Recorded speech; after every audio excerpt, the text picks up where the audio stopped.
Michigan State's obviously been through a lot these last few months, or a couple months. They've strung up some wins. What do you kind of see in their program right now? They looked really good last night against Minnesota, and you got a staff over there. Mark Simons has been with Susie and Maka. I mean, they've been under her for at least a couple of years, so I think the expectation's already been set. You got a kid like Jankowska who's a senior and is a tremendous leader, and as she goes, the team goes. So even though Susie has been absent, and it took them probably a couple games to kind of get used to that.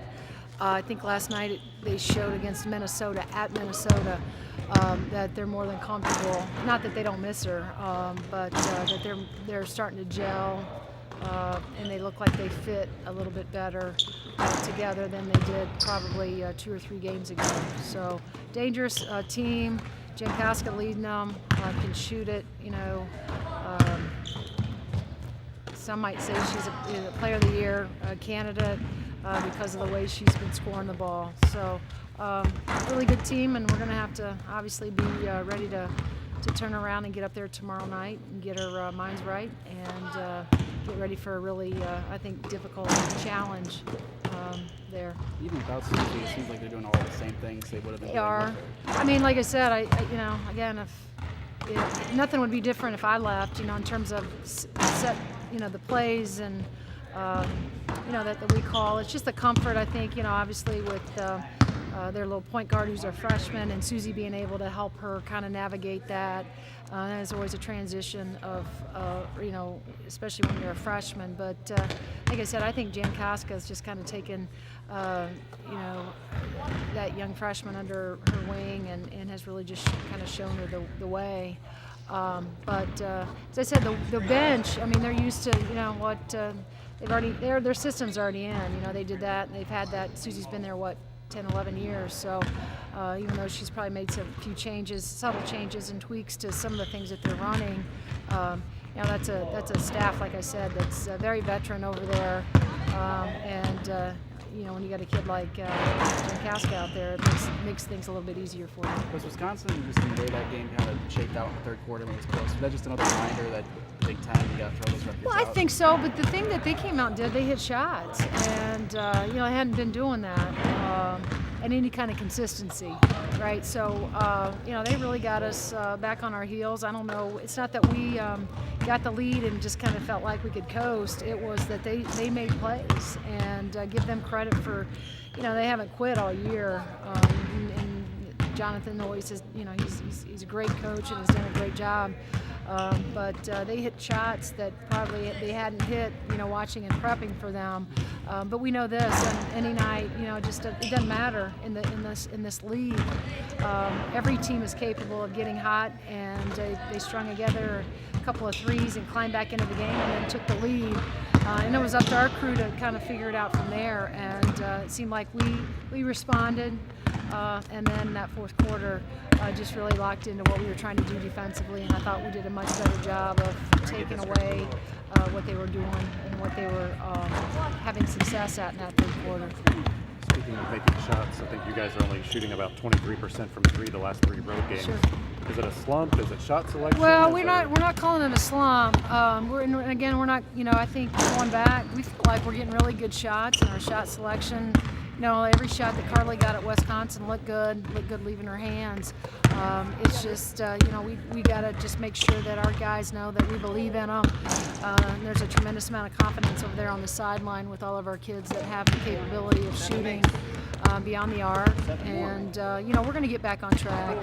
We're too good as shooters. We spend too much time, intentional time in practice at working on that. So, it's just a matter of time. We just need a game where it's starting to click and we can regain some of our confidence, because I do think anytime that you individually, go 2 for 6 or 3 for 11 or whatever, doubt starts to creep in. But the one thing you always tell your shooters is you have to have a short memory, and you just got to think and believe that the next shot's going in. And that's what we just keep telling them. That obviously, if they're bad shots, we're telling them that. But we really feel good about our shot selection, and the kids that are taking the threes and taking the shots are the right kids that should be doing that. guess on the flip side, you've gotten Jen going 5 straight games in double Right. figures. How big is that? Yeah, it's huge. I think it takes a lot of pressure off of Tyra. It takes a lot of pressure off of Lex and Cahill.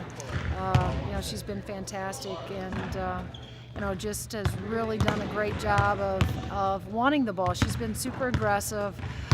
And then our kids figuring out on those nights that our shot's not falling to get her the ball. And that's what happened in Wisconsin.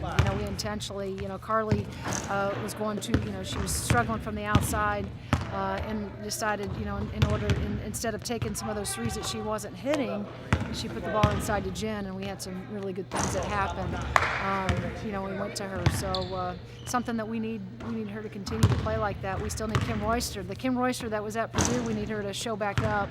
It'd be great if she could show back up on Thursday night. You see, it's is there a difference in confidence for Jen? This is one of the longer sustained stretches. Well, I don't think she's a senior. She's a veteran. She has the window is slowly closing. I think she's just playing with a different type of urgency. I think she realizes, again, we don't talk about, us shooting so poorly from the outside. I think Jen just understands it, and we've been intentional about giving her the ball too, and going to her, especially late in the game. And so she's, like I said, she's just responded in a big way, and that's what you expect your seniors to do. As I mentioned, it's when you have to worry about Cahill and you got to worry about Bus and you got to worry about Lex. Now you throw Jen into that. That makes it difficult. I think through the prep, for us, which is a really positive thing. Yeah, you talked about obviously Jen Koska scores in bunches, but you kind of have to look out for on the glass and passing as well. Sure. Do you view her as kind of a Lex type for them? Probably Lex type, but certainly she's shooting a lot more threes than Lex is going to shoot. But certainly a great passer. She's tremendous offensive rebounder, as you mentioned. She posts up on the low block, so she has a lot in her bag of tricks. There's a lot to her game. We saw with the Ohio State game, if she gets hot, look out, because she can fill it up fast. But really confident that Lex is going to have the assignment to begin the game with, that she's going to guard her, and she's going to do what she normally does, and that's hopefully make it difficult for the team's best player, offensive player, make it difficult for her to get any kind of comfort level at getting any of her shots off. But she's a tremendous player. She's going to score. There's no question that we're not going to shut her out. But really good basketball player. Just kind of random, but has Misty Bates brought what she thought she was going to bring? Has she brought more? I guess how does she kind of fit into this? Well, I just think, Misty being a pro, I think, so her voice is important. She doesn't say a lot, but when she does speak, I think that she has all the ears. Sometimes we, as coaches, they hear us so much, right? In the between the lines in particular, that sometimes they can fall on deaf ears or, that's, oh yeah, we've heard this before. But I think one of the things that she brings instant credibility because she's played at Duke, is a professional player, and so when she does speak, I think our kids do. Listen probably a little bit more intently because they're not used to hearing her voice. But what she's done a great job with us is she's really kind of taken Danielle Williams. Danny's lost over 20 plus pounds, and even though she's coming off of a scope, she looks better than she's had since she's been on campus. It's just really instilled a lot of confidence in Danny. And then the other thing she's done with the help of Coach Rhett is that there's game expectation and game goals for our post players on every game, and she sort of institutes those, and she talks to the post players about whether it's rebounds, defensive rebounds, offensive rebounds, deflections. Whatever the game goals are, she communicates that with those guys. So she keeps them accountable, which is really, really important because now there's something that our posts can, at the end of game, they can look at as statistics of their own that aren't perhaps show up in a stat sheet.